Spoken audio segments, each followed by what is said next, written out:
ஃப்ரெண்ட்ஸா இருக்கிறாங்க. டெய்லி இந்த நண்டு அங்க ஊர் உலகம்லாம் சுத்திட்டு சாயந்தரமா கடல் கிட்ட வந்து பேசும். ஒவ்வொன்னையும் அது சொல்லிக்கிட்டே இருக்கும். கடல் ரொம்ப ஆச்சரியமா கேட்டுட்டு இருக்கும். அப்படியா அப்படியா, ஏதோ நீ எனக்கு ஃப்ரெண்டா இருக்கிறதுனால இந்த உலகத்துல நடக்கிறதெல்லாம் நான் தெரிஞ்சுக்கிறேன்ப்பா, ரொம்ப தேங்க்ஸ்பா அப்படின்னு 2 பேரும் நல்லா மனமொத்த நண்பர்களா இருக்கிறாங்க. ஆனா இந்த நண்டுக்கு ஒரு குணம் என்னன்னா, அந்த கடற்கரையில அது நடந்து வரும்ல, நடக்கும்போது அந்த கடற்கரையில அதோடைய சுவடு பதியும். அது பாக்குறதுக்கு நட்சத்திரம் மாதிரி அழகா இருக்கும். அதனால அதை நின்று அதை ரசிச்சுக்கிட்டே வரும்.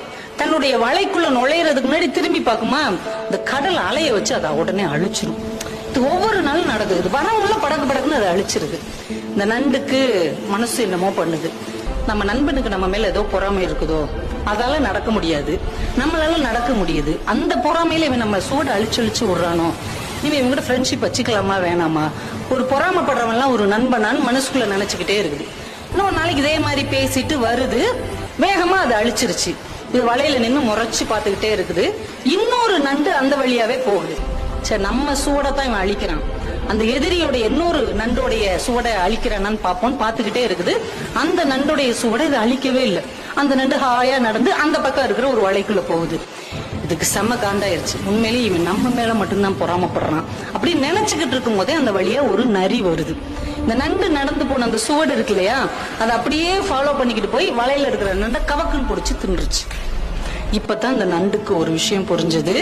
தன்னுடைய நண்பன் தன் சுவடுகளை அழிக்கவில்லை, தன்னுடைய வாழ்க்கையை காப்பாற்றி இருக்கிறான் என்ற உண்மை புரிந்தது. உடனே ஓடி வந்து மறுபடியும் அந்த கடற்கரையில் எழுதுச்சு, முன்பே காப்பான் அன்பே நட்புன்னு எழுதுச்சு. அதையும் அந்த கடல் படிச்சுட்டு உடனே அழிச்சிருச்சு. தன்னுடைய நட்பு கெட்டாலும் பரவாயில்லை, நண்பன் கெடக்கூடாது என்று யார் நினைக்கிறார்களோ அவர்கள் தான் உண்மையான நண்பர்கள். அப்போ உண்மையான நண்பர்கள் உங்களை சுற்றி இருக்கிறாங்களா அப்படின்னு பாருங்க. அப்படிப்பட்ட உண்மையான நண்பர்கள் உங்களுக்கு அமைந்தார்கள் என்றால் அவர்களை தக்க வைத்துக் கொள்ளுங்கள். ஏன்னா நம்ம வாழ்க்கையில ரொம்ப தடுக்கி விழுகிற இடம் இந்த நட்பாகத்தான் இருக்கும். இந்த நட்பு நல்ல விதமா அமைஞ்சிச்சுன்னா நீங்க வாழ்க்கையில வேற உயரங்களுக்கு நீங்க போக முடியும். அதே நட்பு கொஞ்சம் ஏறுக்கு மாறாக அமைந்து விட்டால் நம்ம எங்க போய் நிற்போம் அப்படிங்கறதே நமக்கு தெரியாது.